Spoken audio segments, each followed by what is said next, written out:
Bien, bueno, podemos empezar, por ejemplo, si ya nos vamos a las bolsas como tal, empezando por el IBEX, ¿no? Que es el indicador donde se puede ver el miedo o la tranquilidad por parte de los inversores. Lo tenemos en el entorno de 25. Eso quiere decir que no hay miedo, no hay pánico. Si los puntos extremos que ustedes ven es el extremo pánico, ¿no? Miren, este fue el pánico del 2008.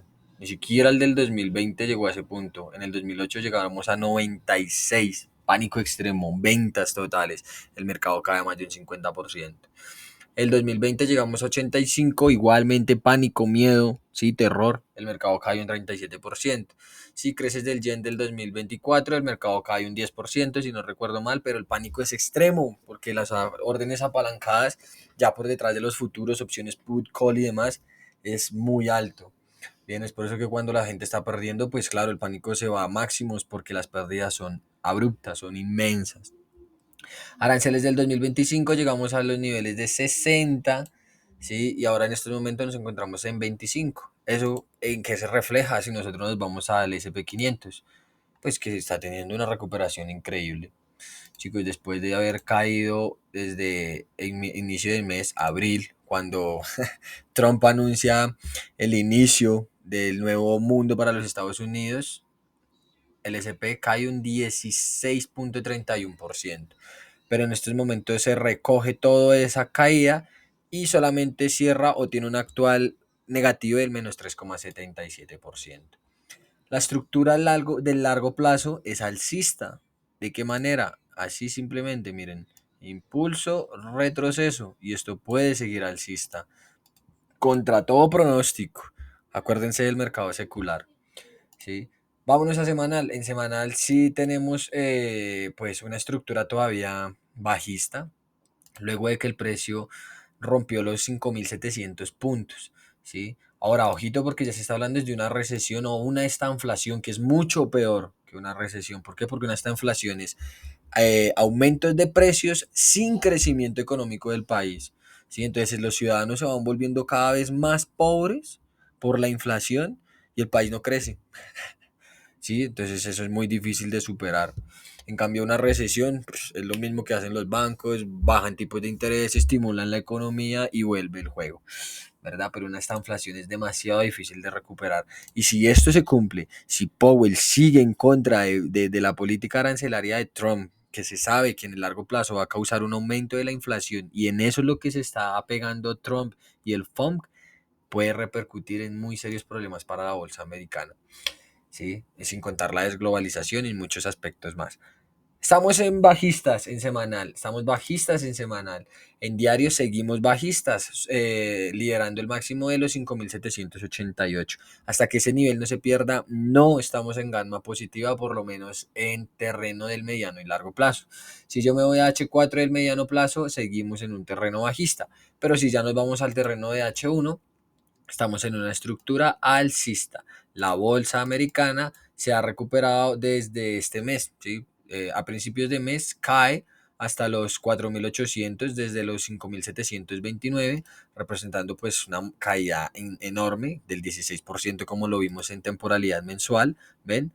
Toda esta subida que ustedes ven aquí es esta recogida que se ve ahí, es este mechazo. Miren. Si ven, toda esa caída que ven ahí, toda esa subida que se ve en H1 es este mechazo en mensual. ¿Ven? Entonces, bueno, ¿qué podemos decir en el corto plazo? Que estamos comprados. ¿Dónde hubiera sido la compra? Aquí, a finalizar la jornada de Nueva York, la sesión de Nueva York. Stop loss técnico, estaríamos hablando de un stop loss de 45 puntos y un profit de 90. Vamos a dejar la idea ahí, a ver qué tal hubiera funcionado. ¿Sí? Es la única compra que dio, por lo menos desde mi perspectiva, luego de que hace el cambio, ¿verdad? Fue la única compra que veo realmente. Sí, durante todo el mes, bueno, acá también la dio, sí, un stop loss técnico, pero lo habíamos tratado en uno de los videos en el canal, si no recuerdo mal fue el último que se subió, el del 21 de abril, la semana pasada, o sea, ¿cuándo fue 21 de abril? Sí, el lunes, hace 8 días exactamente, en el que decíamos que comprarlo era viable por la estrategia, pero era muy peligroso, ¿verdad? Por todo lo que está sucediendo en estos momentos. Ojo, porque ese escenario de esta inflación barra recesión haría caer las bolsas, no hay crecimiento y los índices reflejan la salud de la economía de un país, en este caso el S&P 500 de la economía mundial, al tener en representación las mayores empresas del mundo por capitalización bursátil. Pero pues bueno, ya sabemos que eso es prácticamente una falacia, ¿no? Vivimos en una burbuja y la gente no se da cuenta. ¿Sí? Lo ponderan 500 empresas, pero solo 10 tienen más del 60% de la influencia sobre él. Entonces, por eso nos resumimos tanto en el S&P 500 y vámonos al Nasdaq 100. Oh, poderoso Nasdaq 100 con las 7 magníficas: Tesla, Netflix, Amazon, Apple, Microsoft, Google. ¿Sí? Y nos vamos a máximos en el corto plazo. ¿Por qué? Porque en el mediano, en el largo plazo, incluso, miren lo mismo, sigue la estructura alcista, tenemos un rechazo muy fuerte a la alza. Sí, el Nasdaq, perdón, el Nasdaq cayó mucho más que el SP, bueno, lo mismo, cayó un 16% y actualmente ya está cerrando un positivo de, bueno, está quedando en un negativo del menos 1,48%. Pero si la subida sigue así, después de ese horroroso mes de abril, perdón, horroroso entre comillas, porque para mí fue un mes increíble, se recuperó. Vuelve y juega así, en cuando todo el mundo espera lo peor, sucede lo contrario. Sin embargo, si yo me centro en los fractales, este es el fractal del mediano largo plazo. Hasta que no se superen los 20.309, las compras para hacer un short, un long, perdón, a superar posiblemente máximo histórico de los 22.114 y volviendo a la teoría del mercado secular como mínimo hasta el 2026, todavía es poco probable. Si yo me voy a H4, lo mismo, está cerquita, ya en este caso está muy cerquita de los 19.711, pero no lo ha roto. Vamos a ver los datos de esta semana. Bien. En H1, bueno, igual no nos ha otorgado oportunidad. Posiblemente la oportunidad, como lo habíamos tratado en ese mismo video del lunes de la semana pasada, era aquí. Stop loss aquí. Y nos vamos a profit.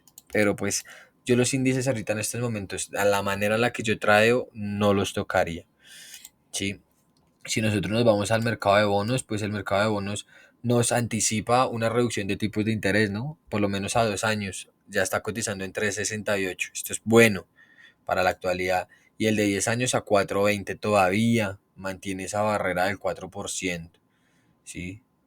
Esto tiene que caer. La financiación de los Estados Unidos tiene que caer, o si no va a ser muy peligroso para la economía estadounidense y para las empresas renovar la deuda de largo plazo.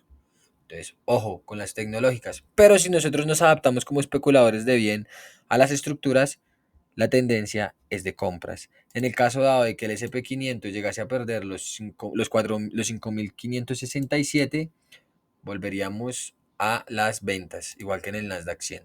Si el Nasdaq 100 perdiese los 18.623 o llegase a estructurarlo en Nueva York o Londres, perdón, del siguiente día, martes, mañana, volveríamos a las ventas. Mientras tanto, compras, compras, compras.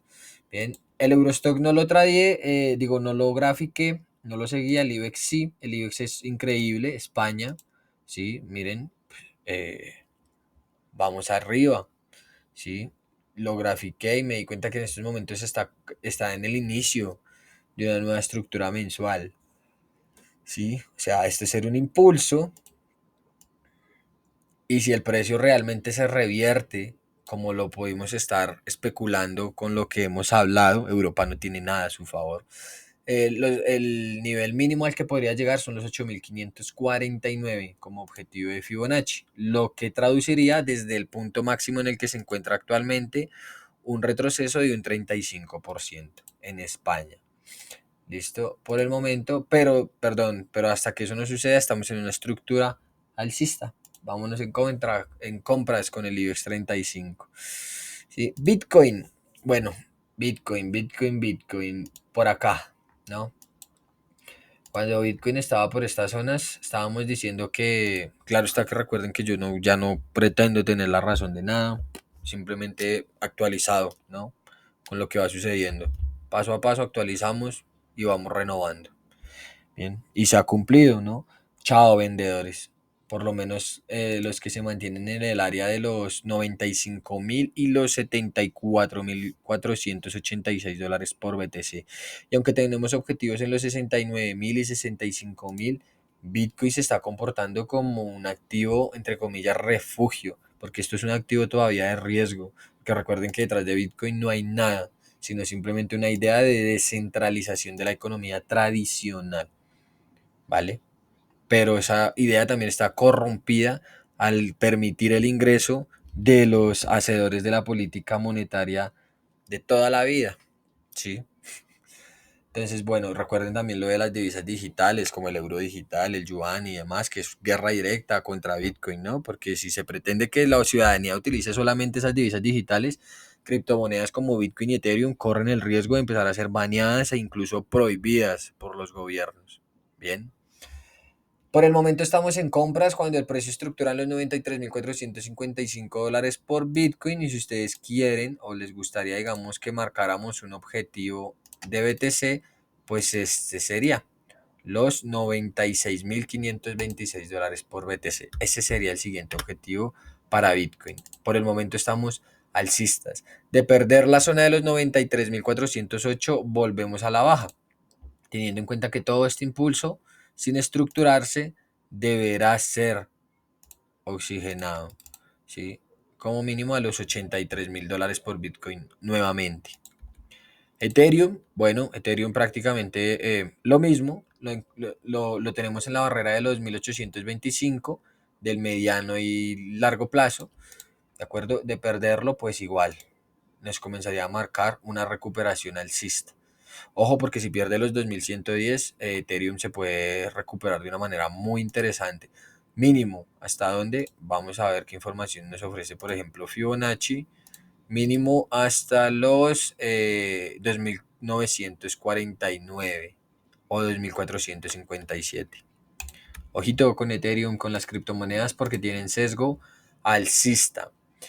Bueno, el oro pues, aunque lo encontramos en una barrera bajista, si estamos en un fractal bajista, después de que perdió diferentes zonas, mira, después de que se confirma perdiendo los 3.314, venderlo es muy difícil, ¿sí? Y más con todo lo que está sucediendo, chicos, vuelvo y recalco, Pakistán y la India, Ucrania, Rusia, barra la OTAN, Corea del Norte, Israel, Irán, la explosión que sucedió ayer domingo en el puerto de Irán, ¿sí?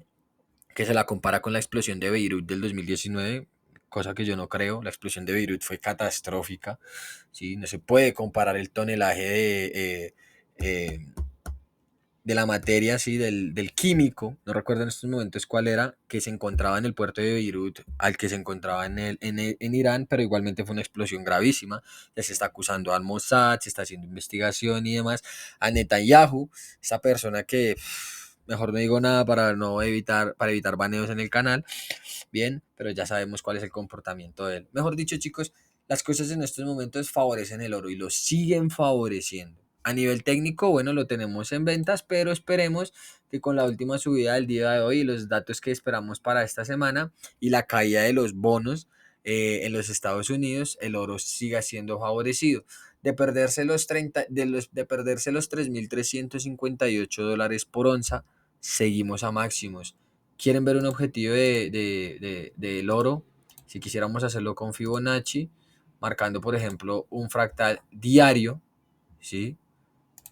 Vamos a verlo. Encontremos el posible o la palabra objetivo del oro. Los 3.668 dólares por BTC. Ese sería el siguiente objetivo a nivel de proyección para el oro. Ahí está. Vamos a ponerle un verde. No, ese verde está horrible. Ese verde. Y vamos a ponerle líneas de... Así. Listo. Ese es el objetivo del oro. De mantener la estructura. Bien. Me gusta el volumen que tuvo la sesión del día de hoy y veremos si nos sigue apuntando las compras. Compras, resumidas cuentas, ¿no? Recuerden todo lo que está sucediendo ahora, vender el oro es muy difícil, de seguir perdiendo la barrera de los 3.270, pues tenemos objetivos en los 3.020 dólares por onza, pero lo veo difícil, ¿sí? Yo lo veo difícil, bien, ¿vale? Ya para terminar el petróleo, había una pregunta muy interesante de Luis en el grupo con respecto a la estrategia que él nos está enseñando y es esos niveles técnicos que que confluyen con lo fundamental, ¿no? Bien, en este caso, por ejemplo, una posibilidad de un aumento en las tensiones de la guerra entre Irán, entre la India, Pakistán, bueno, lo que les comenté ahorita, ¿verdad? Que exigiría pues mayor demanda de petróleo, ¿verdad? Pero ¿y si el mundo no demanda petróleo? ¿Y si incluso el mundo lo que hace es bombear esas fuentes y esos pozos petroleros al máximo, ¿verdad? Y con una demanda débil o con una demanda que se acople a, a, a la oferta del petróleo, entonces el petróleo va a estar contenido.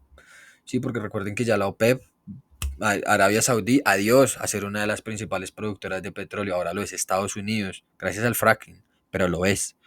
¿Sí? Está Rusia, está Venezuela, está Guyana, está Irán, está Irak, ¿sí? Está Emiratos Árabes Unidos, está Arabia Saudita, ¿sí? Entonces hay muchos países que pueden suplir ese hueco de la demanda.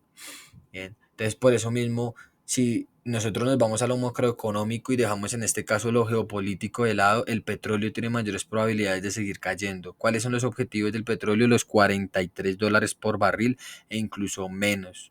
¿Cuáles? Vamos a ver si fue por esta onda. A ver, acá está. Acá lo tenemos. Del 2020, cuando el petróleo llegó a cotizar en negativo, regalaban petróleo. Incluso lo tenemos en los 22 y $17 por barril. Ojito, porque eso es fortísimo. Y vamos a ver esta onda de aquí. La madre. Acá. X12. Y ahí creo que ya no hay nada. No, ya no hay nada. Todo está cumplido. Todos los objetivos están cumplidos. Y si lo hacemos así, tenemos un objetivo. Ah, sí, si ven, en los $43. E incluso los $36 por barril para el petróleo. En temporalidad del corto y mediano plazo lo tenemos en una estructura alcista. Miren, vamos a ver. Ese fue el quiebre semanal. El diario lo tenemos acá. Miren, miren, miren, miren cómo lo vamos a hacer. Incluso, vamos a ver. Bueno, marquemos el H4. Mañana, si tenemos actualización, les muestro el gráfico completo porque ya se va a acabar el video. Miren, acuérdense, para encontrar un máximo y un mínimo encontramos el break. Entonces, una vez encontrado el break, encontramos el máximo. Este fue el máximo del petróleo en su momento. Ahí tenemos que el cambio de carácter, ¿verdad? Que me está apuntando las compras. Entonces, si yo quiero tener un área de trabajo, lo único que voy a hacer es lo siguiente. Tenemos un mínimo estructural H4 del mediano plazo, ¿verdad? Ahí. Y como el precio ya se frenó, tenemos un máximo. Entonces miren toda esa área que el precio tiene para oxigenarse y posiblemente seguir alcista. Bien, tiene todo este espacio, tiene todo este espacio para que el precio retroceda. Y desde que no se pierdan los $54 por barril, estar con un carácter al alza. Pero si yo ya me voy a H1, encuentro algo completamente distinto. ¿Qué es lo que encuentro yo en H1? Miren, tenemos break, break, break. Vamos a ver, no se ha consolidado, ¿sí? O sea que estamos en un carácter al alza. De perderse los $61 por barril, nos vamos a la baja. ¿Hasta dónde, Julián? Bueno, en estos últimos casi 50 segundos que quedan para despedirnos, en los $56 por barril mínimo, nuevamente en el petróleo.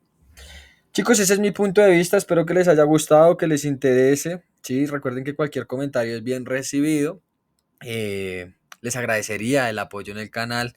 Y bueno, si se actualizan y hay movimientos interesantes esta semana, seguiremos subiendo material. Tenemos presentación de resultados empresariales importantes al nivel de Apple, Alphabet esta semana y lo de la tasa de desempleo en los Estados Unidos. Muchas gracias chicos, Dios los bendiga, que estén muy bien.